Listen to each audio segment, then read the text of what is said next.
Professeur, un membre de la Cour des comptes ne peut pas parler aujourd'hui sans parler du rapport d'audit sur les finances publiques. Je demanderai 2 minutes seulement pour clarifier. Et vous avez vu, tout dernièrement, la Cour des comptes était sur la sellette parce que tout simplement, nous avons produit un rapport sur la situation des finances publiques. Le rapport sur la situation des finances publiques est une exigence du Code de transparence dans la gestion des finances publiques de l'UEMOA. C'est vrai, c'est le premier exercice, parce qu'en 2019, il n'y avait pas de rapport, c'est le premier exercice, mais nous avons en retour entendu, c'est vrai, des camps qui soutenaient la Cour des comptes, c'est tout à fait normal, des camps qui critiquaient la Cour des comptes, c'est aussi tout à fait normal. Mais sur certaines questions, je voulais quand même clarifier pour vous et peut-être pour l'opinion publique sénégalaise dans sa diversité. On nous a dit que la Cour avait 3 mois pour faire le rapport. C'est vrai, si on regarde le Code de transparence, il part de 3 mois. Mais n'oubliez pas que les procédures au niveau de la Cour des comptes sont des procédures qui sont édictées par la loi organique sur la Cour des comptes, la loi 2012-23, et dans les dispositions de cette loi, on ne peut pas faire un audit des finances publiques sur 3 mois. La loi organique étant supérieure à la loi ordinaire qu'est le Code de transparence, nous avons appliqué de façon pertinente les dispositions régissant les procédures de la Cour.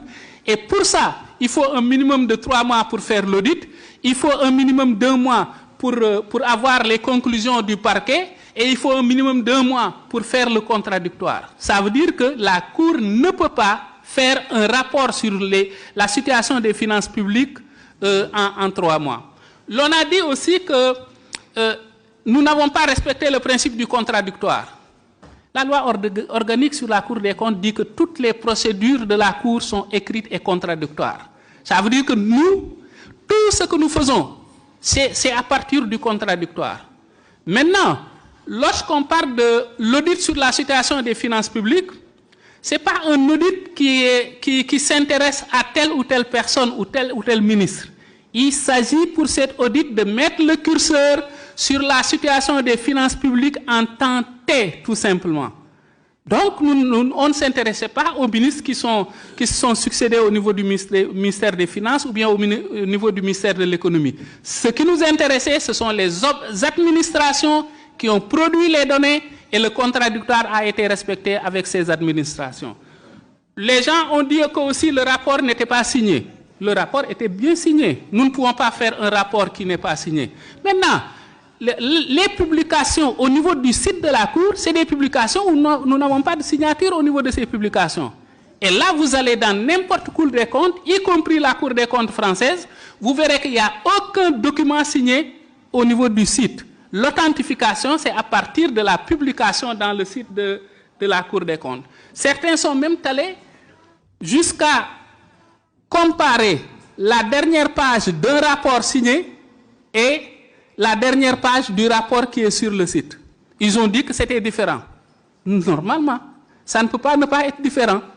Ce qu'ils avaient, c'est un rapport provisoire. Ils n'auraient même pas dû obtenir une copie du rapport provisoire. Mais ils ont publié la dernière page du rapport provisoire signé. C'est absolument normal que cette dernière page soit différente de la dernière page du rapport définitif. Parce qu'après le provisoire, nous faisons intervenir des choses, nous enlevons certaines choses, etc. On a dit que la Cour s'est dédiée parce que tout simplement, on a certifié la gestion, toutes les gestions jusqu'en 2024. Ils disent que nous avons certifié ces gestions, donc si nous disons quelque chose sur ça, c'est qu'on s'est dédié. J'aimerais attirer votre attention sur un aspect. Il n'existe pas de certification de compte au niveau de la Cour des comptes. Ce qui existe, il y a un rapport, ce que nous appelons le rapport sur l'exécution des lois de finances et la déclaration générale de conformité. Et vous regardez les différents rapports sur l'exécution des lois de finances, vous verrez que ces rapports sont des rapports très critiques par rapport à la gestion des deniers publics. Dans ces rapports, nous relevons les irrégularités et nous faisons des recommandations. Même chose pour la déclaration générale de conformité. Dans cette déclaration, nous disons que, parce que la déclaration générale de conformité, son objectif, c'est de comparer la comptabilité des comptables et la comptabilité des ordonnateurs et de déclarer que ces deux comptabilités sont conformes. Vous verrez, vous pouvez voir ça sur le site, si vous regardez une déclaration générale de conformité, vous verrez que sur certains comptes, on dira que c'est conforme, sur d'autres comptes, on dira que ce n'est pas conforme. Et pendant une dizaine d'années, monsieur le professeur Diokhane est là, la Cour a déclaré qu'elle n'était pas en mesure de faire cette déclaration, parce que les éléments qu'on avait ne nous permettaient pas de le faire. Pourtant, toutes ces lois de règlement ont été votées par le Parlement. Donc ça, ce n'est pas de la responsabilité de la Cour. J'aimerais en terminer tout simplement pour dire que la Cour est une institution indépendante. Elle ne dépend d'aucun pouvoir. Elle ne dépend d'aucun pouvoir.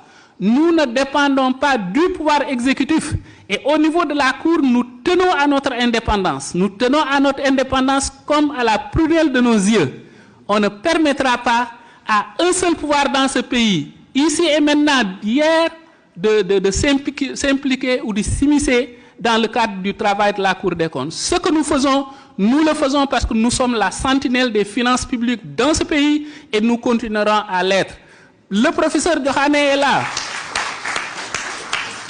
Le professeur Diokhane est là. Un président de la République a failli dissoudre la Cour des comptes à cause de son indépendance. Vous avez vu aussi, tout dernièrement, on a sorti un rapport sur le Covid, ça fait 2 ou 3 ans. Et la levée de bouclier que ça a créé. En tout état de cause, nous le disons de façon très nette, nous sommes un pouvoir au même titre que le pouvoir exécutif, au même titre que le pouvoir législatif.